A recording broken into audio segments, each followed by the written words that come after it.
Assalamualaikum warahmatullahi wabarakatuh.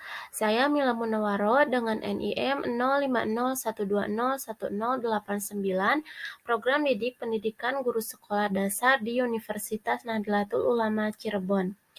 Di sini saya akan memaparkan beberapa materi mengenai manajemen kelas untuk memenuhi tugas mata kuliah manajemen kelas dengan dosen pengampu Dr. Endang Sri Budi Herawati, SE MPD. Yang pertama ada pengertian manajemen kelas. Manajemen kelas adalah berbagai jenis kegiatan yang dilakukan oleh guru dengan tujuan menciptakan kondisi optimal bagi terjadinya proses pembelajaran. Manajemen kelas tidak sekedar pada hal-hal teknis atau menyangkut strategi belaka, namun lebih menyangkut faktor pribadi-pribadi peserta didik yang ada di kelas tersebut. Manajemen kelas tidak dapat dilepaskan dari aspek manusiawi dari proses pembelajaran. Manajemen kelas yang ditekankan pada bagaimana mengelola pribadi-pribadi yang ada akan lebih menolong dan mendukung perkembangan pribadi, baik pribadi peserta didik maupun pribadi gurunya.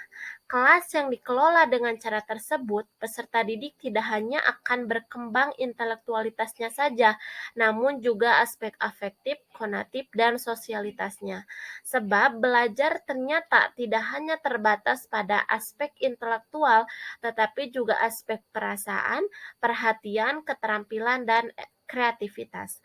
Proses belajar hanya efektif jika ada relasi dan komunikasi yang bermutu antara pendidik dan peserta didik dengan peserta didik lainnya. Nah, kelas atau kegiatan pembelajaran hendaknya menjadi suasana yang menggairahkan dan mengasyikkan untuk kegiatan eksplorasi diri dan menemukan identitas diri. Yang kedua, ada pengertian pendekatan dalam manajemen kelas. Pendekatan pembelajaran diartikan sebagai titik tolak atau sudut pandang dalam proses pembelajaran yang merujuk pada pandangan tentang terjadinya suatu proses yang bersifat umum. Adapun pendekatan merupakan unsur penting yang harus dikuasai pengajar sebelum mempersiapkan perencanaan pembelajaran.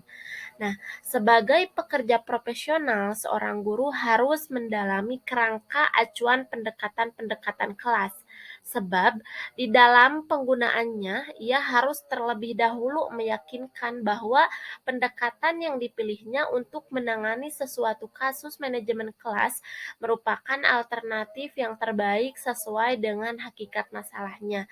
Artinya, seorang guru harus terlebih dahulu menetapkan bahwa penggunaan sesuatu pendekatan memang cocok dengan hakikat masalah yang ia tanggulangi.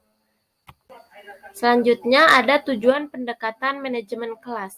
Pendekatan dalam manajemen kelas bertujuan untuk menciptakan suasana emosional dan hubungan yang positif di dalam kelas. Artinya menciptakan hubungan yang baik antara guru dengan siswa dan mampu membangkitkan semangat belajar dan menciptakan motivasi belajar siswa. Adapun beberapa tujuannya, yang pertama, mewujudkan situasi dan kondisi kelas baik sebagai lingkungan belajar maupun sebagai kelompok belajar yang memungkinkan siswa untuk mengembangkan kemampuan semaksimal mungkin. Yang kedua, menghilangkan berbagai hambatan yang dapat menghalangi terwujudnya interaksi belajar mengajar. Yang ketiga, menyediakan dan mengatur fasilitas serta perabot belajar yang mendukung dan memungkinkan siswa belajar sesuai dengan lingkungan sosial, emosional, dan intelektual siswa di dalam kelas. Yang keempat, membina dan membimbing sesuai dengan latar belakang sosial, ekonomi, budaya, serta sifat-sifat individualnya. Selanjutnya ada jenis-jenis pendekatan dalam manajemen kelas. Yang pertama ada pendekatan otoriter. Pengelolaan kelas bertujuan untuk mengontrol tingkah laku peserta didik sesuai yang dihendaki oleh guru. Peran guru dalam pendekatan ini yaitu menciptakan dan mempertahankan kedisiplinan peserta didik. Yang kedua, pendekatan intimidasi. Pendekatan intimidasi juga bermaksud untuk mengontrol tingkah laku peserta didik selama proses pembelajaran. Namun, perbedaannya pendekatan ini dilakukan dengan cara memberikan ancaman kepada peserta didik, misalnya melarang, ejekan, sindiran, dan memaksa. Pendekatan ini dilakukan ketika kondisi kelas benar-benar sudah tidak dapat dikendalikan. Jika seorang guru masih mampu memecahkan masalah dengan pendekatan lain, maka pendekatan ini dapat ditangguhkan. Yang ketiga, pendekatan permisif. Pendekatan permisif ini adalah pendekatan yang menekankan perlunya memaksimalkan kebebasan peserta didik. Tema sentral dari pendekatan ini adalah apa, kapan, dan di mana juga guru hendaknya membiarkan peserta didik bertindak bebas sesuai dengan yang diinginkannya. Yang keempat, pendekatan instruksional. Pendekatan instruksional adalah pendekatan yang mendasarkan kepada pendirian bahwa pengajaran yang dirancang dan dilaksanakan dengan cermat akan mencegah timbulnya sebagian besar manajerial kelas. Yang kelima, pendekatan pembelajaran.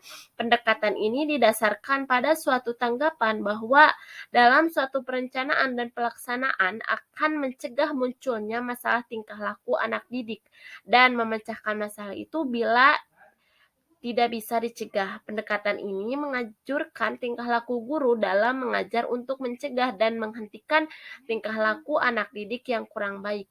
Peranan guru adalah merencanakan dan mengimplementasikan pelajaran yang baik.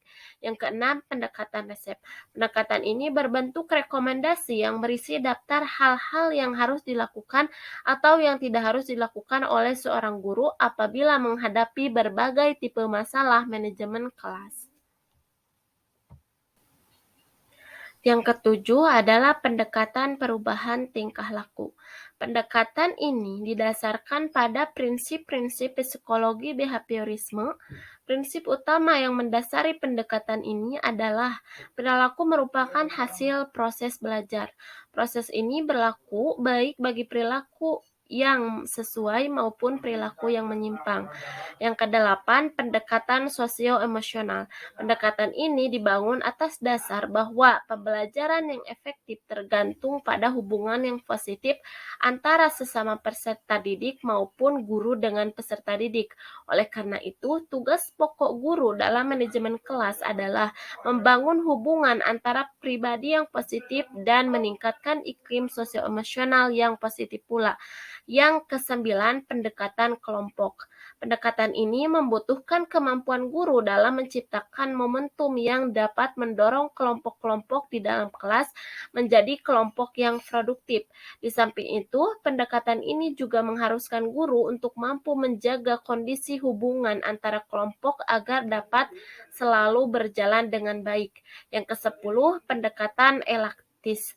Pendekatan elektik ini menunjuk pada suatu sistematika dalam konseling yang berpegang pada pandangan teoritis dan pendekatan, yang merupakan perpaduan dari berbagai unsur yang diambil atau dipilih dari beberapa konsepsi serta pendekatan. Konselor dalam hal ini guru yang berpegang pada pola eklektik berpendapat bahwa mengikuti satu orientasi teoritis serta menerapkan satu pendekatan saja terlalu membatasi ruang gerak peserta didik.